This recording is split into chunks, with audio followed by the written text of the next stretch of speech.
वर्ष की शुरुआत हो गई है और इसकी शुरुआत के साथ ही महंगाई का एक बहुत बड़ा झटका आम जनता को लगा है, क्योंकि कमर्शियल गैस सिलेंडर के दाम महंगे हुए हैं। सरकारी तेल कंपनियों ने इनके दाम 218 रुपए तक बढ़ा दिए हैं।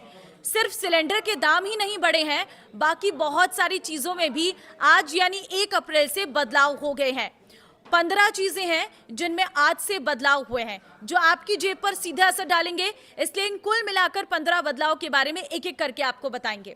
नमस्कार, मैं हूं आपके साथ ममता तिवारी और आप देख रहे हैं न्यूज़ 18 का डिजिटल प्लेटफॉर्म।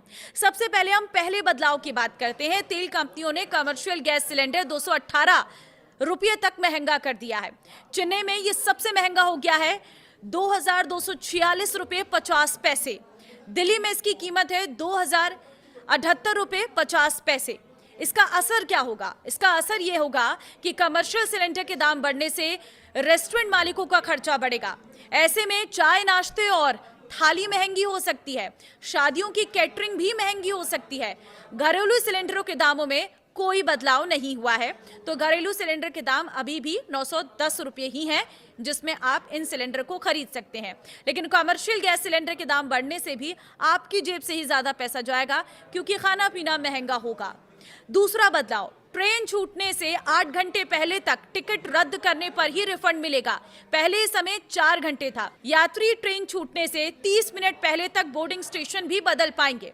अब इसका क्या असर होगा वो भी जान लीजिए। समय पर टिकट कैंसिल नहीं कर पाने से आपको पैसों का नुकसान होगा।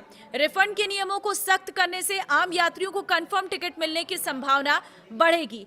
तो पॉजिटिव चीजें भी हैं, नेगेटिव भी है, क्योंकि पैसा चला जाएगा तो आपको दोबारा से टिकट लेने पड़ेंगे, रिफंड नहीं मिल पाएगा अगर आपने ध्यान नहीं दिया तो।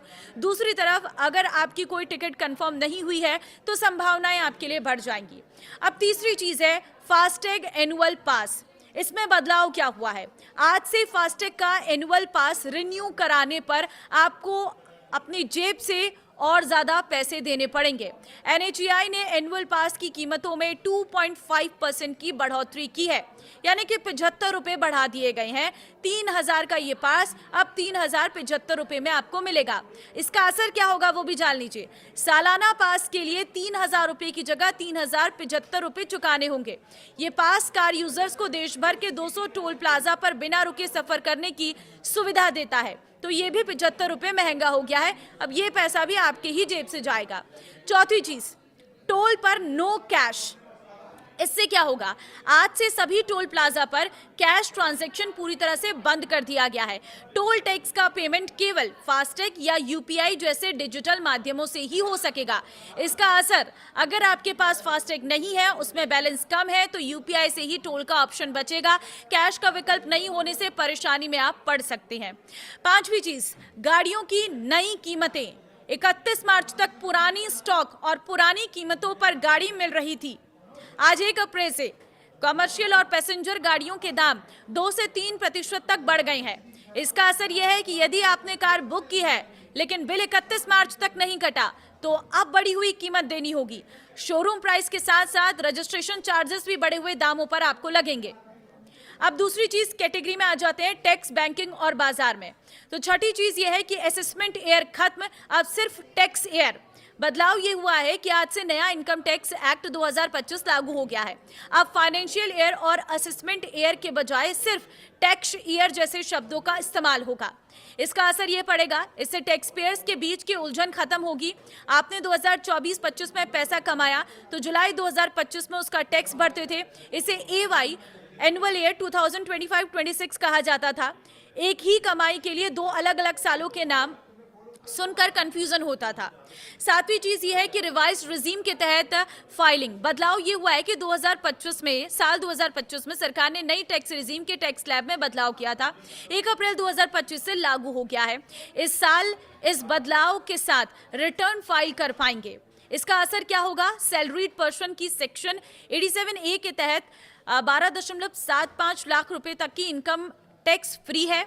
अन्य लोग 12 लाख तक की इनकम पर टैक्स छूट पा सकते हैं। 8वें बदलाव की तरफ बढ़ते हैं। फॉर्म 16 की जगह अब नया फॉर्म 130 और 131। बदलाव यह है कि टीडीएस कटौती के सबूत के लिए फॉर्म 16 और अन्य आय के लिए 16A दिया जाता था।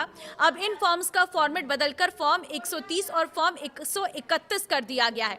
इसका असर यह है कि जब जून जुलाई में रिटर्न भरेंगे तो इन फॉर्म्स में टैक्स कैलकुलेशन और छूट का ब्यौरा पहले से ज्यादा डिटेल में होगा। इससे आईटीआर भरने में गलती की गुंजाइश कम होगी। नवा बदलाव, एचआरए टैक्स छूट लेने के नियम बदले हैं। बदलाव यह है कि एचआरए पर टैक्स छूट लेने वाले कर्मचारियों को अब रेंट रसीद जमा करनी होगी। अगर सालाना किराया 1 लाख रुपए से अधिक है तो मकान मालिक का पैन देना अनिवार्य होगा। अब दिल्ली, मुंबई, कोलकाता और चेन्नई के अलावा बेंगलुरु, हैदराबाद, पुणे और अहमदाबाद को भी 50% टैक्स छूट वाली कैटेगरी में शामिल कर दिया गया है। इसका असर ये होगा कि इन 8 शहरों में रहने वाले कर्मचारी अब अपनी बेसिक सैलरी के 50% हिस्से पर टैक्स छूट ले सकेंगे, जिससे उनकी इन हैंड सैलरी बढ़ेगी। वहीं अब टैक्स विभाग रसीद और मकान मालिक के टैक्स रिकॉर्ड का मिलान करेगा। पकड़े जाने पर जुर्माना लग सकता है।